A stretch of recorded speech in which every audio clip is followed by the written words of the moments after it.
is awesome! Welcome to the channel. Thank you for dropping by. It's Kevin, and this is the Two Bros Wrestling Show. A very special episode this week. Special for a couple of reasons. One, it is the last in our series of shows focused on WrestleMania, a subject we've been talking about for all of April. And two, as you can see by the fact I'm in my car, this is not our normal format. By the time you're watching this, obviously WrestleMania will be in the books.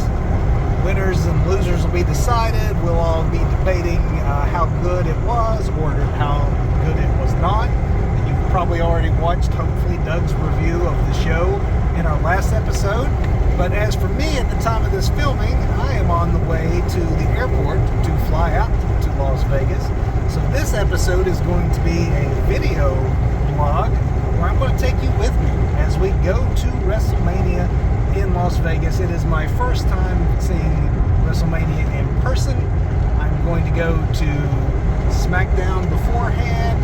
I'm going to go to the WWE Class of 2026 Hall of Fame induction ceremony, both Nights of Mania, obviously, and then I'm also attending Raw on Monday after WrestleMania. And I'm going to give you some content and give you a first-person experience through all of that. And listen, I get it. There's been a lot of talk about ticket sales being off from last year, ticket prices being higher than ever, New Orleans getting the rug pulled out from underneath it for them to bring it back to Las Vegas, going to Saudi Arabia next year. Even the creative has been debated as to whether or not the build has been worthy of a Mania or not. And I get all of that. Very valid. But for the sake of this experience and for myself, I'm going to try to put myself back into the mind of that 12-year-old who remembers WrestleMania 1 and the build towards it, and all the WrestleManias that I have seen come and go since then, never imagining when I was a kid seeing that first one, that one-night annual event would become basically a week-long wrestling festival, or that I would ever be attending. So with that in mind, let's go to Vegas. All right, welcome to Vegas, and stop one is SmackDown. Tonight here at T-Mobile Arena. I got the combo pack where I'm in the same spot on Monday for Monday Night Raw, and so let's go in and find our seat.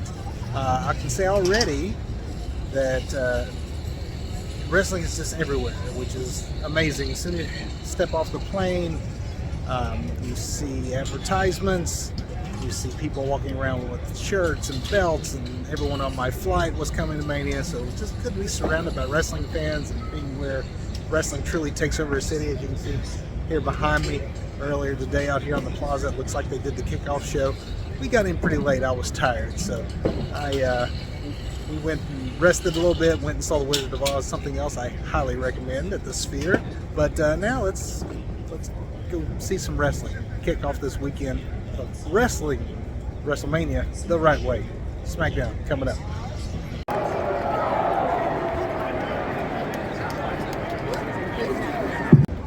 Well, the reason I didn't film very much inside of SmackDown is I wanted to be able to use it here on the channel, and WWE has done a great job of making sure there's no downtime, so I didn't want any of the music or any of the copyrighted stuff to take from what I wanted to show. But it was definitely a good experience.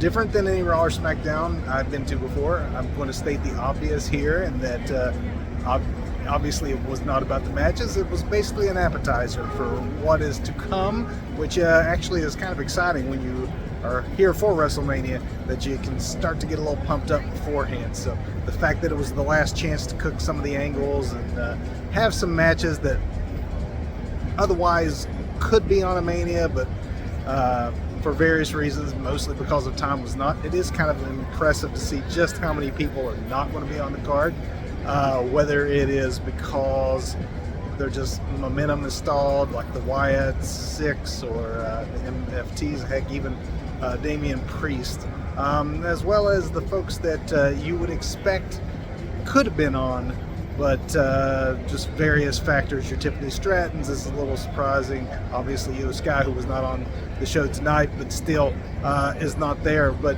I love the ending angle, the fact that you had the two champions as opposed to their challengers and a champion. Pumpkin and Rhodes together in the ring was a nice way to end it and to wrap it, and certainly got me excited for the rest of the weekend. Good experience all around. Now behind me is the red carpet for the Hall of Fame, so we're going to head over there. I'm ripping in my AJ shirt. We're going to see what the Hall of Fame ceremony is like in person, and you're coming with me.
So that was incredible.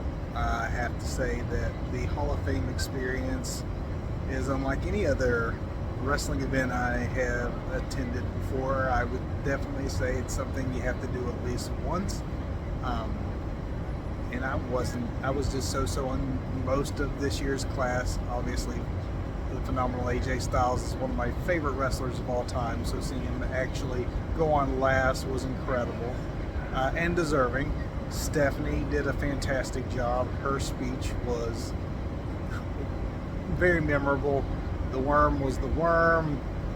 Demolition were very grateful. They've done a lot over the years to try to limit these things from going into the wee hours, and fortunately AJ was correct when he said that he was going to break the record on this one, but definitely would recommend the experience. Dolby Live was a great venue.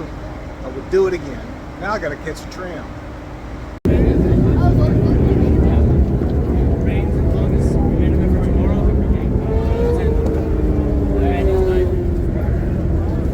My criminal past is behind me. That's not part of who I am anymore. If there is any semblance of that being still inside Jacob Fire. Hey, with us. Sean, I'm going to question for you, Sean. I'm going to jump on your joke. When you and Brent were in the ring, making magic at WrestleMania 12, that matchup would have impact on generations. We are here. Danhausen is there, flying over in his blimp. So it was helpful to me to know about what the seats look like last year, and I'm sure they'll do it again in Las Vegas. So this is section 131. That's the ring down there. Not zoomed in, so not bad.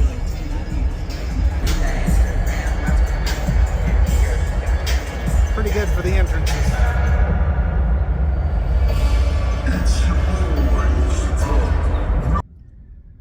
So back in the hotel after night one of WrestleMania, and I don't want to talk too much about the overall WrestleMania experience because now that I've had at least half of it, I obviously will do day 2 tomorrow, and so I'm going to save my capping thoughts towards the end of this video. So if you're watching looking for some advice, looking for things I wish I would have done differently, things I would do again, definitely skip to the end or wait till the end of the video. I'll be doing a recap of the entire experience at the end. So I'll just judge a little bit on tonight's content. I will say that the matches seemed a little short. I know that I saw a better card when I went to SummerSlam 24 in Cleveland. It was stronger top to bottom. I thought there was definitely highs and lows tonight.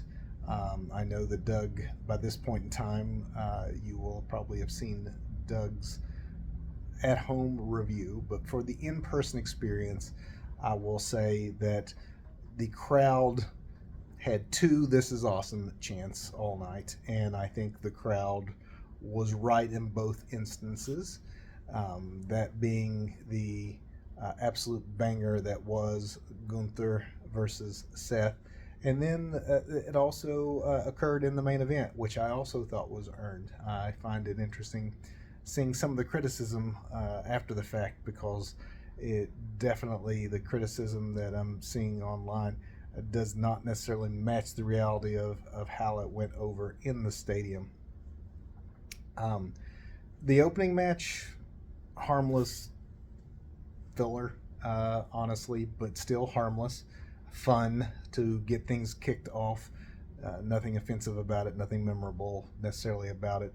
I do think that, there were some moments that definitely felt like WrestleMania moments.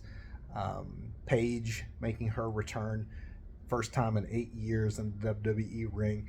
That was nice to be there for. I don't know, though, that you could. I don't know that you had to put the titles on her and Brie.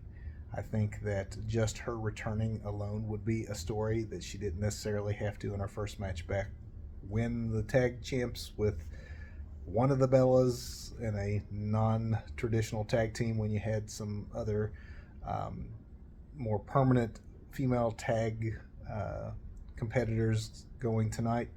But again, it was a feel-good moment, and I know that's part of what they try with WrestleMania.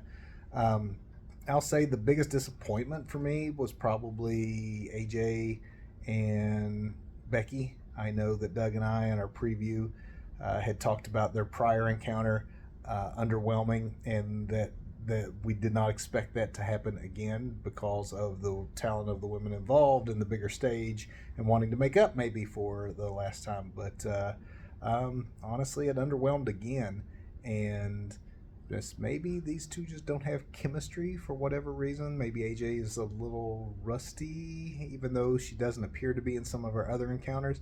It may just be a matter of styles not meshing well. But I think it's time for both of them to move on.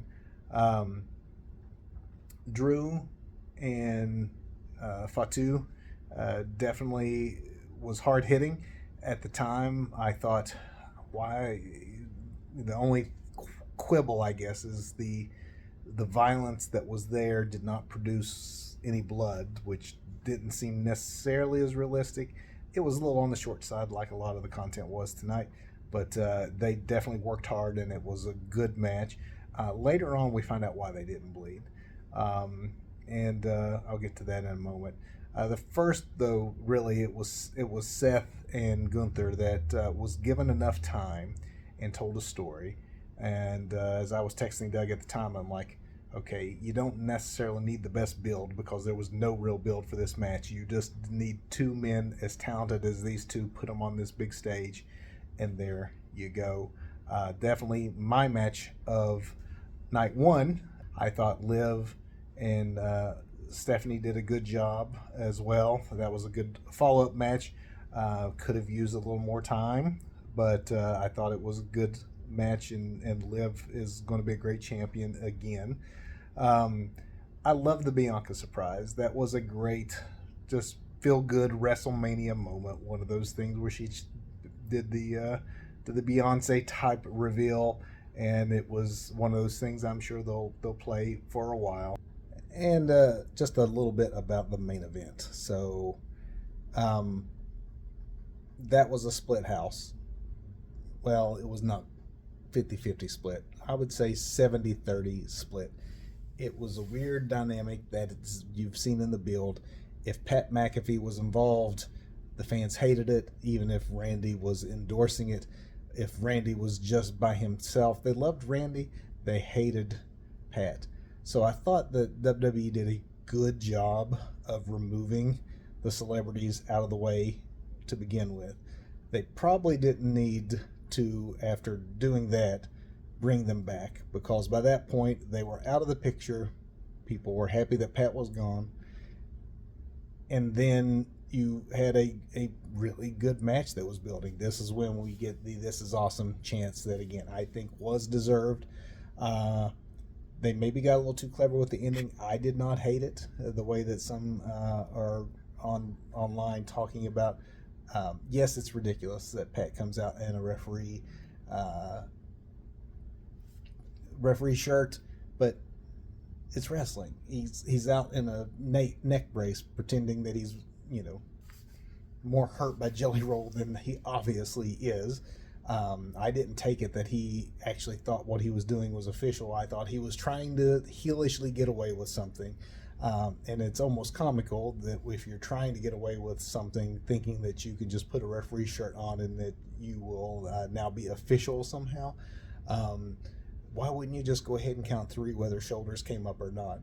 That was the funny part, that he would stop counting when there was a kick out. And the fact that Randy just had enough of his nonsense actually worked for me. And the fact that is what caused him to lose ultimately also worked for me, because to me, I feel like WWE managed to take what had been the lemon of Pat McAfee and tried to turn it into lemonade, because by the end there, you pretty much saw Randy Orton, by getting rid of Pat, go face, which fans were wanting to cheer for Randy, and then people want to boo Cody, and Cody got opportunistic. So there was a moment when Cody was on the outside of the ring and took Randy's head, put it into the ring post, and then seemed conflicted by the violence he was inflicting on Randy, and mouths, "I'm sorry." Behind me, and this is one of the things I'm going to remember about the in-person experience, but behind me, somebody screamed out, "You're not sorry. This is what we want from you." And I thought that was absolutely telling as to the hate that Cody got during his introduction. The hate that Cody has been getting for the past few months is that people, we're fickle, wrestling fans are, and we all wanted to see him complete his story. We wanted to see him to make his father proud, to win the belt that Dusty never did, and that we love. But then you stick around too long and then we get sick of you, and so it's now we want you to be Homelander, we want you to turn. And so the man behind me who hollered out, "But no, you're not sorry, this is what we want from you," I thought was actually perfect, because Cody began to become more opportunistic as the match went on, more violent, working on the cut, taking the blood and smearing it on him. And I thought that by the end, whether it was kicking him in the nuts or whatever, it was definitely a Cody Rhodes that was buying into his heelish tendencies. And we'll see where it goes from here. I think there's a lot of possibilities there. I think WWE may have managed a double switch, which I think could be effective in the long run. The match itself definitely was overbooked at the end, but I thought it was really strong in the middle, was right up there with maybe the second best match of the evening. Definitely better than the Cody Rhodes John Cena main event that was last year's Cody Rhodes match. So I think in that regard it was an improvement, and I liked it. I thought that they did a good job, and it was an interesting way to get to the end. But let's see how it plays out. I definitely was expecting night 2, just on paper, to be the stronger of the two, and night 1 had its moments, so I think that night 2 has a rather lower bar to clear, but definitely enjoyed night 1, and now we'll go see night 2. Night 2, what can I say? Wow. Obviously, one needs to go to a lot of WrestleManias in person before you can fully start to judge them against each other. There is definitely grading on a curve when you go to your first WrestleMania. Night one was my first night of WrestleMania ever in person, so it's really hard when you're in that moment to compare it to anything you've watched on TV in the past. And as such, I probably gave it a little bit of grace. I did say and admit that even live, there were things that obviously fell flat. The women's tag, unfortunately, Becky and AJ didn't have the chemistry. And I liked the main event more than obviously some people did. But night two, there is no comparison. I knew as I watched, I was watching a very important WrestleMania history, as it were, right from the opening match and all the way through that main event. Everything on night two delivered, whereas there were two This Is Awesome chants during night one. There were two This Is Awesome chants in the first two matches of night two. So night two definitely had it all over night one. Everything, in my opinion, at least lived up to expectations, and most of the matches actually exceeded those expectations. Let's start. Oba is a star.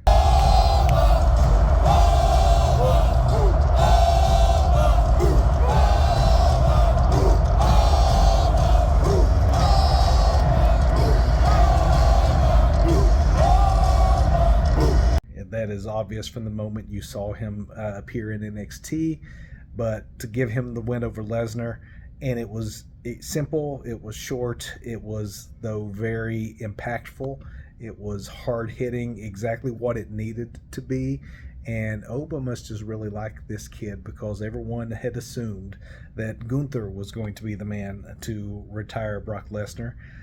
It appears that man is going to be Oba Femi, the way that Brock left his gear in the ring afterwards, and truthfully, Gunther is a made man, does not need it. Oba Femi will go a long way based on the fact that he is the guy who took Brock to his last match, and a very good match to start the night.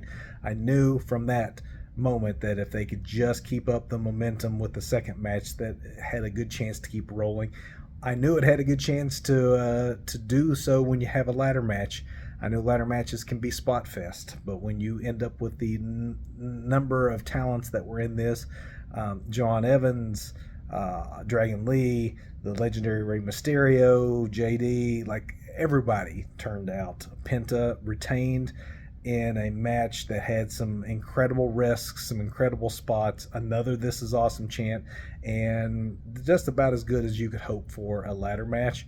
And those were the two matches that were on ESPN. So if you were a casual or a lapsed wrestling fan who were watching just because it was available to you on the largest of sports networks, it was a pretty effective way to sell some subscriptions and keep folks hanging on.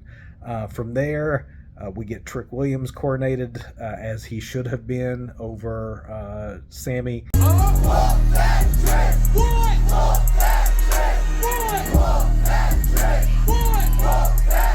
I like it. Dom, and who had a great entrance, and the Demon, they had a good contest. I thought Rhea Ripley, Jade Cargill also did what it needed to do. Rhea as champion is always a positive thing. And let's be just truthful about it. For Jade, who can still be green and maybe didn't have the most impactful of runs this time around, she has the presentation. We've always talked about that. But this might have been the best she'd ever looked. And even in defeat, you can sometimes win. Working with Rhea Ripley is a win, and I thought that this was a great women's. It felt like a worthy women's WrestleMania contest. And then there was that main event. I know that last night in night one, I had said that I enjoyed the main event more than a lot of critics seemed to.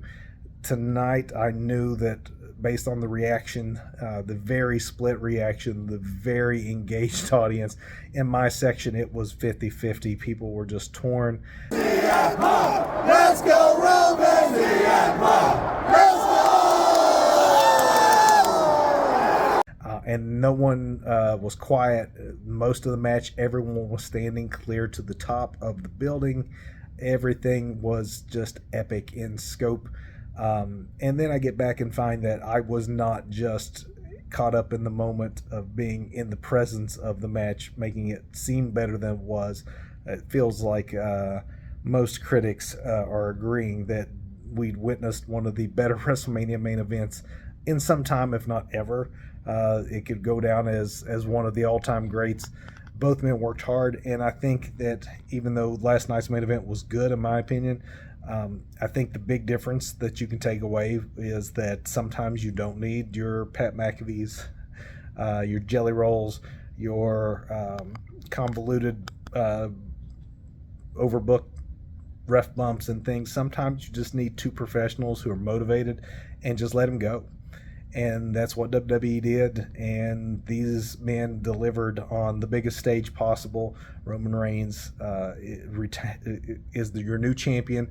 CM Punk goes down looking a little old at the end when he just simply, his body gave out. They told an amazing story over an epic length of a match, and really helped to close WrestleMania weekend on a high note. Night 2 from top to bottom ended on a high note and kind of helped honestly put the more mixed bag that was night 1 very quickly in the rear view, when I know a lot of folks probably thought after night 1, this is going to be just a mid to lower WrestleMania. When you have 2 nights, it's harder to compare to past WrestleManias when everything was all on the shoulders of a few hours on a particular evening. But I do think that you can definitely say that if you're having it spread out over 2 nights, one of them has to hit if you're going to be in the conversation for it being a good Mania. And night 2 basically saved WWE from some backlash over some of the choices made in night 1. There were less surprises. Obviously, you didn't have a Paige. You didn't have a Bianca situation where she comes out and had her reveal. Braun Breaker returning. Like, those surprises were all held for night 1, but night 2 didn't really need that. Sometimes the straight and narrow, not a lot of surprises. Sometimes you don't need surprises. Sometimes you just need good action. Let the athletes do what they do. WWE did that on night 2. At the end of, in our next segment, so after I go to Raw tomorrow, we'll wrap this up, and I will talk a lot about what I would do differently about the whole weekend, what I think I did well, to maybe give some advice for someone who also is planning their first time. But for now that the stadium experience is over with for me, I will basically just recap a bit about what I felt I learned from a stadium show. I had been to one stadium show in the past, and that was SummerSlam, but I was so close to SummerSlam that I could hear and see everything without needing the use of screens. I will say that for WrestleMania, it took me maybe until the end of night 1, and definitely on night 2, I did better. I realized basically how to use the screens without watching the screens in totality. It's very tempting just to watch these big, beautiful, high-definition screens, but I was determined that I wasn't going to just watch TV. I could have stayed home and saved a lot of money if I was just going to watch the screens. I want to be close enough that I could enjoy the action, but I did realize very quickly that I know Doug, sometimes on this show we talk about, Doug likes to talk about wrestling magic. Maybe in Vegas, it's a good analogy with actual magician magic, in that you have your grand illusions that, think of your David Copperfield's making the Statue of Liberty disappear, right? But then you have the close-up magic, the type of sleight of hand that magicians will sometimes highlight by putting a camera on, to microscope almost, so that you can actually see the sleight of hands, the up close, the detail stuff that sometimes will otherwise get lost. Wrestling is much the same. You do have the things that play to the back row, and those are the things that I could sit there and watch the ring, because I was close enough that I could actually watch the ring and enjoy the action without the temptation to just watch it all on the screen. But the things that are lost really are the close-up magic, the sounds, the facial expressions, the foreign objects, the eye pokes, the things that are subtle that you really don't know that you're missing until you're not watching it on television, because we get all of that in our living rooms. But when you go live, unless you're up close, some of that is mixed. So to learn when it was that I should be watching the ring, and when it was advantageous to lift my eyes up to catch a reaction after what I've seen, I found the rhythm with that I could use the two together to have a better experience for myself. And maybe that's just me, and maybe not anyone else would care. Maybe some folks will just watch the screens and be satisfied. But if you are like me, and maybe want to do a mix of both, and you haven't been to a stadium show before, that is something I would highly recommend. As for the overall experience of where I sat, I will say that I sacrificed a bit of proximity for comfort. So definitely do your research. I know they'll not be in Vegas, at least for a few more years, but whatever stadium you're going to, I chose club seats that were padded. They were wide. I could have been down closer on the risers, but I had read a lot about the fact that these were folding chairs that were zip tied together. So if you were sitting next to a larger person, or you yourself are a larger person, you're basically sharing your space with others, and that could have been uncomfortable for everyone. So I knew that I wanted more space, because that's something else I would definitely stress, is that you are going to be there a long time. And whether you're going to one night, both nights, the days of just going to WrestleMania on an evening are long gone. It's a whole event now that is not just the 2 days, it's just a series of events. So you're going to spend a lot of time seated. So definitely make the choice to be comfortable. Know going in that you might want to do your research about the particular venue that you're visiting.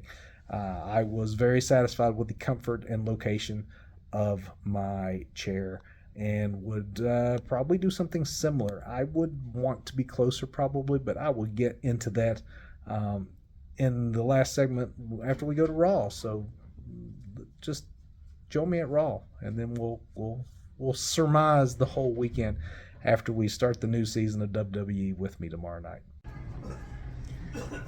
As you can see, I'm at the airport and getting ready, sadly, to leave Las Vegas, and therefore leave WrestleMania weekend behind. But before I do, I want to just have as the last part of tonight's show, quick recap of Raw, as well as some do's and don'ts. So if you're watching this, I want you to learn from my experiences and some advice if you're attending WrestleMania, especially if it is your first WrestleMania.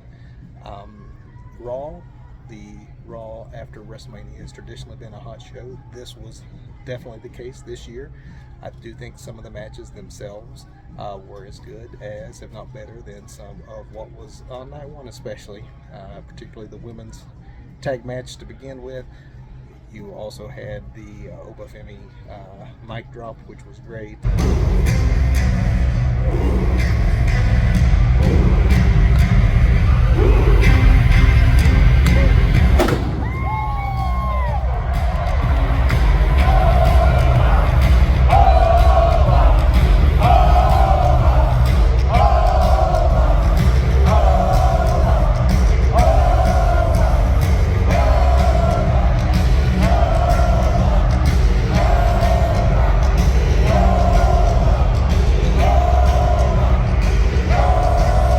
Champions now have their next opponents. I think most fans will be happy about those opponents. We also had a great match with Ethan Page and Javon Evans, as well as Liv Morgan versus Sol Ruca. Those two matches obviously had the call-ups, which are a hallmark of the Raw after WrestleMania. Both well-deserved NXT call-ups, one of someone who is young and on the up, who just cannot be kept down any longer, and then someone like Ethan Page, who has worked for it for a very, very long time and is very deserving of his spot.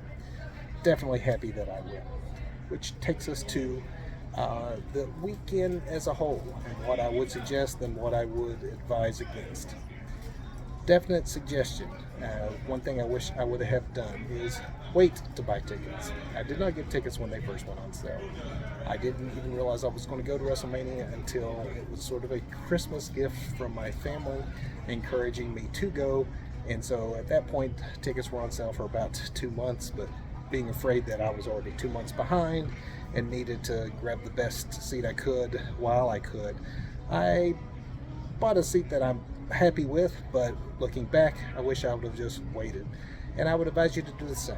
There's many sites out there that track ticket sales for Mania, for wrestling in general, and you can see if tickets are selling hot. Don't get pushed by the WWE urgency machine where you think you need to be in on those pre-sales and things when you're paying the top price.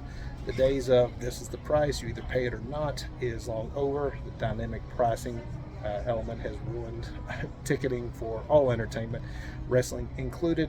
I could have got a better seat and or about the same seat for a few $100s less than what I ended up paying. I did get the Austin 316 discount for the Hall of Fame ceremony, but even with that, tickets dropped so low by the time of the event that I could have got in for half of my discounted price. And so I would definitely say be patient, which leads me to another bit of advice. I would just say create yourself a budget. Decide how much you want to pay or are willing to pay, and then do your research, as I mentioned earlier, as far as where you want to sit. And when that price point meets your location point, pull the trigger. And if you find out that tickets are selling at like hotcakes and you might need to alter that plan, you would at least be armed with the information already so that you have yourself a plan B. And don't overspend, which is another bit of advice, overspending. If I say have a budget on tickets, I would also suggest just have a budget in general. It's kind of like Las Vegas, right, where the axiom is that, don't gamble more than you're willing to lose. Have yourself a price in mind and then go from there. Do the same, not just with tickets, but just with your WrestleMania experience in general. It's very much not just your ticket price you need to consider. If you want to do Raw, if you want to do SmackDown, if you want to do WWE World or any of the signings or all the memorabilia or the WrestleCon, all the shows that are not WWE that are around, you could decide how much you're willing to spend on WrestleMania tickets and then spend double, triple that easily if you get here.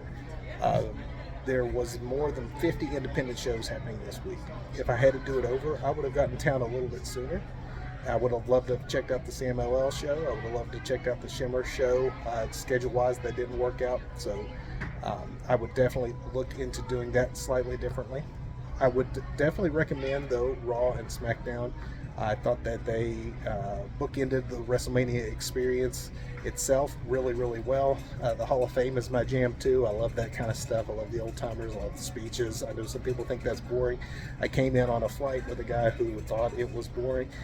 But his WrestleMania adventure was different than mine because he didn't even go to night 2 of WrestleMania. He only had tickets for night 1. He was going to go to a watch party, paying a price to go to it and hang out with RVD for night 2. I question that decision considering how much better night 2 was, but still. He was saving his money. He was going to WWE World and was going to meet Stone Cold for a few hundreds of dollars. So again, there is so much you can do. You can take advantage of all of it, but you want to make sure that you don't overspend. You throw in some merch and a belt or two or what have you, and you can spend thousands and thousands of dollars on your own WrestleMania trip. So have a budget in mind and make sure you stay within the parameters of that budget would be my advice.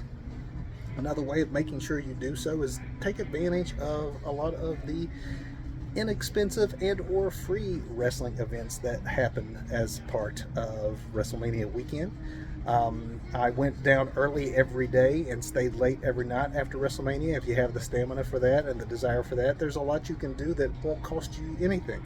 I was able to watch the pre-show and the post-shows both nights, getting very, very close on either occasion to HBK, to I got to see AJ Styles up close, Liv Morgan, Roman Reigns after his big victory.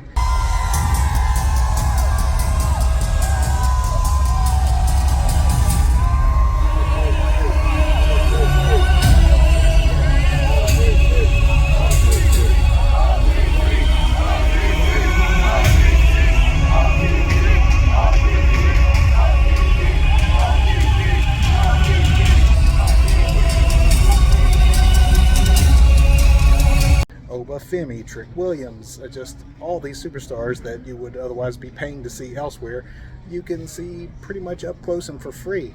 There's lots of activations and things you can do beforehand, sponsors that come in. Cricket Wireless was one this year. They had meet and greets that were, unlike the WWE World or WrestleCon, these were free. And as such, I was able to meet Joe Hendry for nothing, who was very nice, by the way.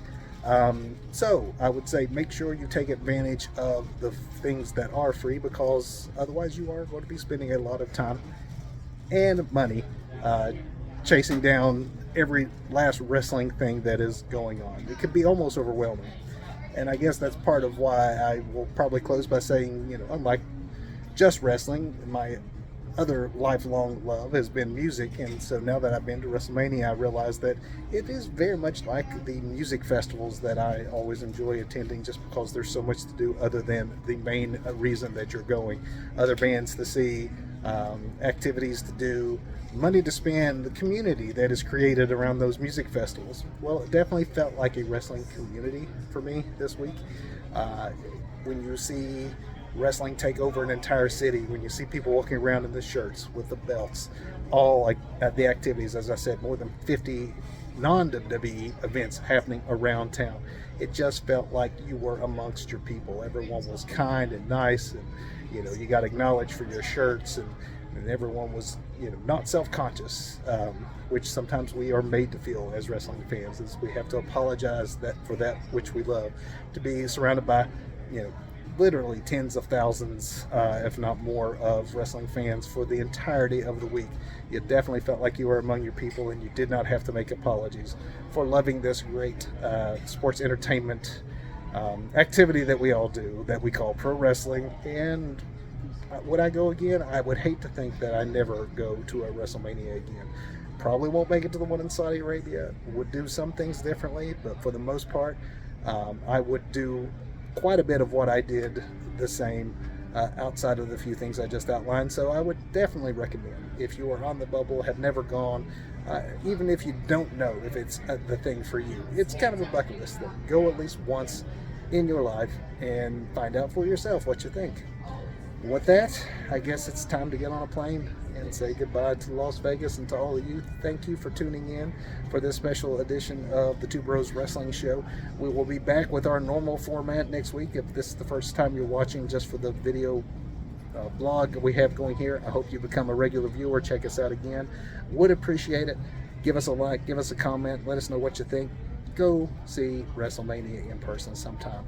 And with that, we'll see you back next week.